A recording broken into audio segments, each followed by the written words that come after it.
what's your worst? Don't know if I can talk about my worst. Yes, you could. This Monday Night Raw. Welcome to the Rawrrzone. Oh boy, we're going there. All right. I'm not gonna name names, but I'm gonna. You can tell us the name beyond. I'm gonna explain the issue. Okay, but you can tell us the name off air. Okay, I'll tell you the name off air, not on air. But anyway, my greatest collab wasn't actually a music collab. It was more of a coaching collaboration. Okay. And George Lamond. So I did a dance track called Toxic a while back.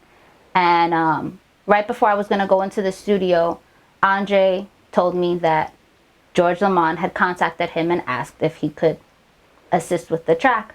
And we went into the studio and we spent gotta say 3 hours at the studio with him just coaching me on my voice and breath control and all this stuff. And it was really, really cool to see a legend be so humble. Because he really, he sat down, he took off his coat, he took off his hat. He was like, all right, Ty, what are we going to do? Halfway through the studio, I was, starving, and he gave me half of his Subway sandwich. He was so awesome. And I see him from time to time whenever we do the freestyle events, because I also still do those events. But it was just really cool and really humbling to see somebody of that stature kind of, take me under his wing, in a sense, and it was really, really cool. Now, my worst, oh boy. All right, here we go. She's moving up. She's at the edge of her seat now. So we get to the nitty gritty stuff. I'm not gonna name names, but So we'll call him Agent X. Agent X. Okay, so Agent X. It was kind of they're over here. Agent X was basically an individual that I collaborated with numerous times. The person was welcomed into our family of Sixcentz for a while, and that individual and I became very close friends outside of the situation. So, like I said off camera earlier, Sixcentz is a very family-based kind of organization, in the sense that we're business partners, but outside of the business partners, we try to also have a personal relationship. Yeah. We have a family relationship. Andre and his wife go out with us to dinner, and it's that kind of relationship. Well, you even mentioned that Andre is a second father to you. Yes. Well, third. I have my stepfather in my life and my father, and it's great. But I want that many dads, goddammit. It's a very recent thing, which is awesome, but that's also strength in the topic. So, this individual was part of this family from the jump in the beginning, and it was great, but things kind of took more of a weird turn in terms of the individual wanted certain things. It's so hard to say things without saying it, without getting in trouble. Agent X wanted this, that, and the third. Wanted this, that, and the third, and we said no. An individual said, all right, cool, I'm out. And then came back and then came out. So on some diva shit. Yeah, on some diva shit. And it was just ridiculous. And did you fuck him up? Nah. Can you imagine her fight? That shit would be funny. Yeah, right? Nah. Can't fight for nothing. I grew up in the Bronx and I can't fight for nothing. But that's a lie. Yeah. Liar. What? Because you're from the Bronx. Yeah, right? Yo, I'm gonna bring my next guest and see who fights harder. But, so that collaboration was just ridiculous, and I'm glad we're past that, because things got a little bit too crazy drama-wise, and we ain't about that drama life. We're going into 2020. Gang. Drama-free, that's right. Woo! So none of that. And yeah. Fuck the Agent X. Oh, no, absolutely not. We had a conversation maybe last year, and that was we actually had a conversation to end the entire, even I don't want to say relationship. I want to say my line? Yeah, I don't want to say relationship, because there was nothing. There was never a friendship. It was business, but then it became a friendship, and then went back to a business, and then went from business to nah. So what is all that taught you? It's a good thing, but it's also can be a negative thing if you focus on it too much. The idea that I said in the beginning of this interview, don't trust anyone. And it takes a long time for me and Andre to trust people because we've been burned many, many times. Me and Andre came into this, it was just me, him, and his wife. That was it. Like, that's how we started. And we didn't trust anyone because we were so used to people coming in our in and out of our lives so quickly that, like, we couldn't. And, like, there have been people in my inbox trying to tell me to stop messing with Andre, to stop dealing with Sixcentz because he's shady, he does this, he does that. And it's like, he gets the job done. He can sound like an asshole, he can come off as an asshole, but you have to in this industry. You have to, because you don't know who's your friend. You don't know who's just trying to get something out of you from a music perspective. So it's less of a bougie thing and more of a we are scared to get close to people kind of thing.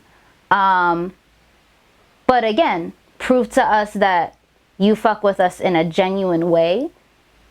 Open arms. Welcome to the family. And that's how we've always been. But that first hint of betrayal, okay, nah, no more, bye. And that's, it can be a good thing because you're protecting yourself and you're protecting your mind and your space and everything. But it can be a bad thing sometimes because you close your doors to people that could be genuine people and could really, really help you out. So it's more of a finding that balance thing now that we're doing and we're working on. Okay. This is a very honest interview. Holy shit. That's the point to be honest. Yeah. Welcome to the Rawrrzone. Mm-hmm. So our last question, well, second to last question. Without music, without dance, without theater, what would you be doing? Ooh.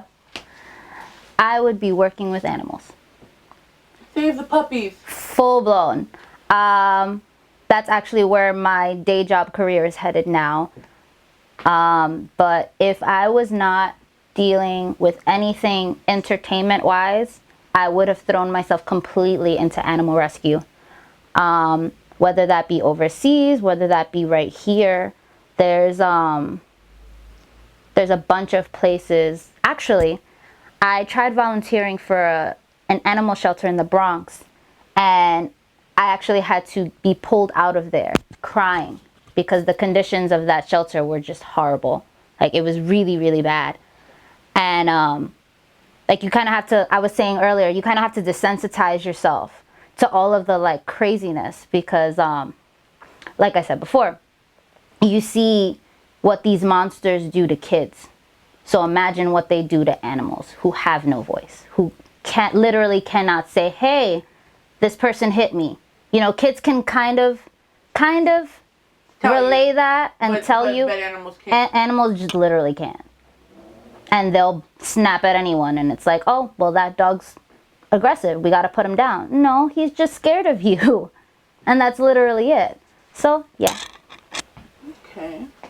Now the last one. The meat on the entire enchilada. Oh, boy. What's going on for 2020? All right. So, I am working on a brand new project. Is it really happening? Yes, it's really happening. It's coming out in fall of 2020. Ah, fuck. I still gotta wait. Sorry. You gotta wait a little while. It's like waiting but for Rick and Morty. I can... Who are you telling?